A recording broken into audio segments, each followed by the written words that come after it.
Hi everyone, Chris Pistorius here again with KickStart Dental Marketing. Today I want to talk about something that's very COVID related in terms of dental practices.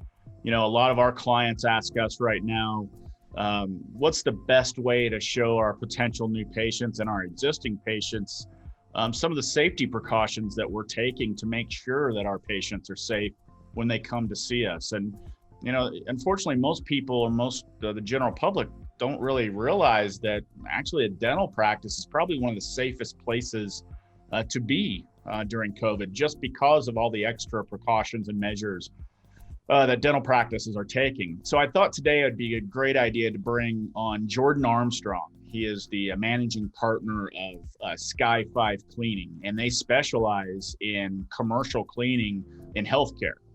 They do a lot of cleaning with dental practices. So Jordan, thanks so much for being a part of this today. Yeah, thank you, Chris, for having me on.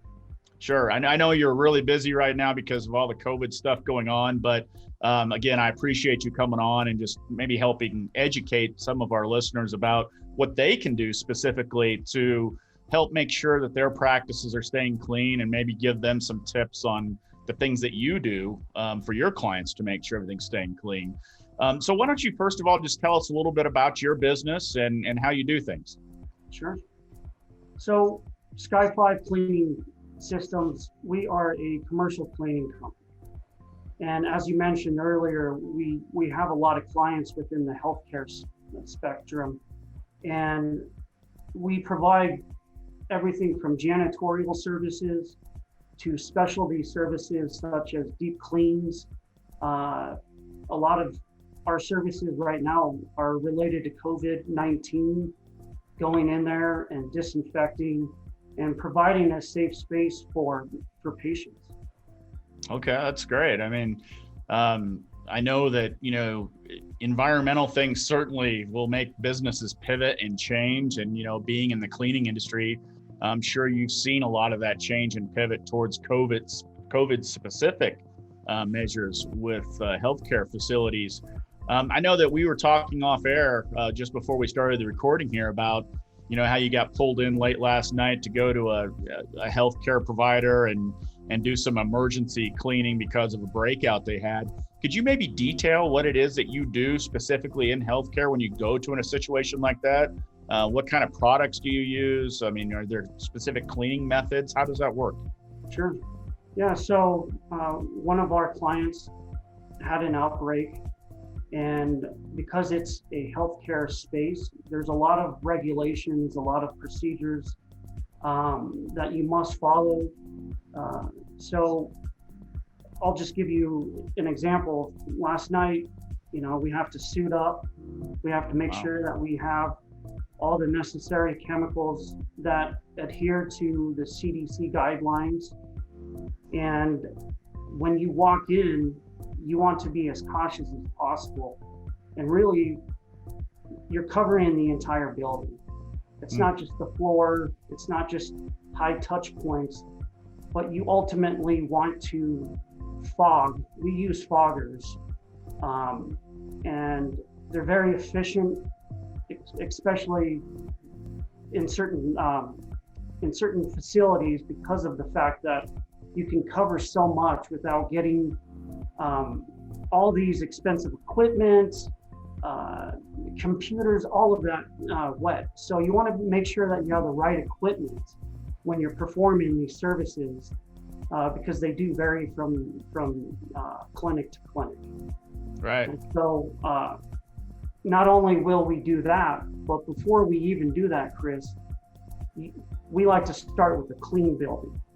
And I like to educate clients that before we can disinfect, the clinic must be clean. So our janitorial service crew will perform a high-level deep clean at that facility before we'll have our disinfectant specialist team go in there and really focus on that. I see. So it's important. I guess that makes sense. To, you know, you want to start with the clean surface, and then you can go over and sanitize it from there with the fogging. I've seen on TV. I've seen some of the videos of using those fogging machines. Sure. It's interesting how those work. Are there any special chemicals or solutions that you're using specifically for COVID, or is the stuff that you had been using, for years previous to this, is that effective against COVID? Well, look, every vendor has their own different products that they use. The most important thing is to make sure it adheres to the CDC guidelines and the other guidelines. But for us, we've tested so many different products. We wanted to go with something that's stronger, that is able to disinfect at a 30-second touch point level, which was ultimately the reason why we gravitated to the product that we're using. I'm happy to share that with you outside of this, but we like to use that because here's the deal. Some of those disinfectant chemicals, they have a dwell time of, say, 10 minutes. Well, that's a lot of time if you have a big facility to cover, right? So we want the highest quality product in the least amount of time. So we want efficiency, and that's why, look, we're always looking to test out new products. Yeah, no, I think it's good to, stay up on the trends. And I think, a client of mine brought this up the other time. They were curious, Chris, we've had our same cleaning crew for, 15 years or so. And they were a little concerned that, does that cleaning crew do a good enough job of really protecting their office from COVID in terms of at least cleanliness versus maybe using a commercial company like yours? I'm assuming that you guys probably have done a little bit, at least special training on the COVID stuff. Maybe you could talk about that a little bit. Yeah. So that's what we like to really pride ourselves on is our training program. We're part of ISSA. We're members of all of these different organizations that we want our staff to be educated. And we also want to help educate our clients. And so we go through we call it like a 15-step checklist of, everything from general cleaning all the way down to, if a fire goes off, what is your role? What do you need to do? Because everything like that happens. And so we want to put our staff in a position where they know how to do it, but more importantly, they know why they're doing it. Because anyone can go in and just perform a cookie cutter clean, if you will, but you really might be hurting your client and even yourself if you don't know why you're using that chemical or that tool. And so for us, education is the foundation. Right. We care about the safety of everyone. Right. No, that makes a lot of sense.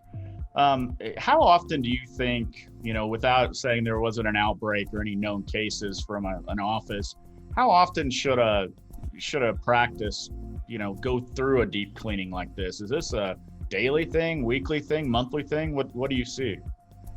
So that's an interesting question because you're going to get all of these different answers.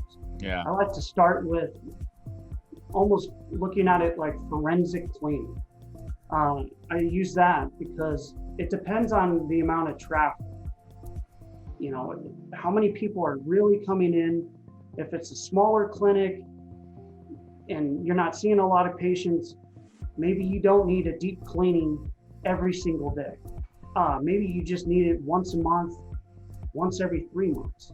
But I always say, have a good janitorial daily clean. Your deep cleans can range from doing it a month or doing it quarterly. We have some clients that do that biannually. So it really just depends. And then you have your massive high traffic clients where they might be disinfecting every week, could be daily, because of the vulnerability and other factors like that. Right. No, that makes sense. Okay. Well, thanks, Jordan. I really appreciate all the information you've given us here. Anything else that you'd want to cover or talk about in terms of how a dental practice could maybe stay clean, if you will? Yeah. I would just say make sure that your staff understands how important it is to, I know it sounds routine, but wash their hands, make sure they're not cross-contaminating, and really step back and ask yourself, do we need to have maybe an expert come in and at least provide a consultation, because maybe there's some things that we're not doing, and we'd like to know how we can keep our patients more safe.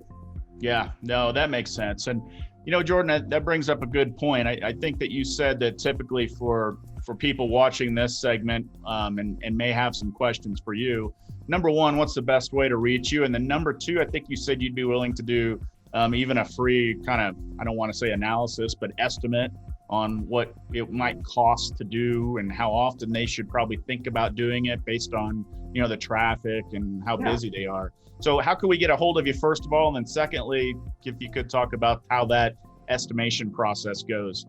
Sure. The best way to reach Sky5 and myself included is Jordan at sky5cs.com. That's my email. Or you can go over to our website. That's sky5cs.com. And I'm happy to provide all my contact info. As I mentioned, we're all seeing the numbers here in Colorado go up. And so during this time, I'm more than happy, same with our staff, to provide, a free site consult and just kind of go over it with them and see if it makes sense. Okay, sounds great. And that's the number 5, right? Not Correct. Spelled out 5? Yep. Okay, and I'll put it in the comments section too. So, well, Jordan, I really appreciate your time. Again, I know you're busy, but I think this is going to be very helpful, just if nothing else, for dental practices to know if they're kind of following the right procedures or not. So thanks for the information, and maybe we can have you on in the next few weeks, kind of see where we are with COVID and see if anything's really changed for you, if that's okay. Yeah, absolutely. Thanks again, Okay. Chris. And Sure thing. We'll talk to you soon.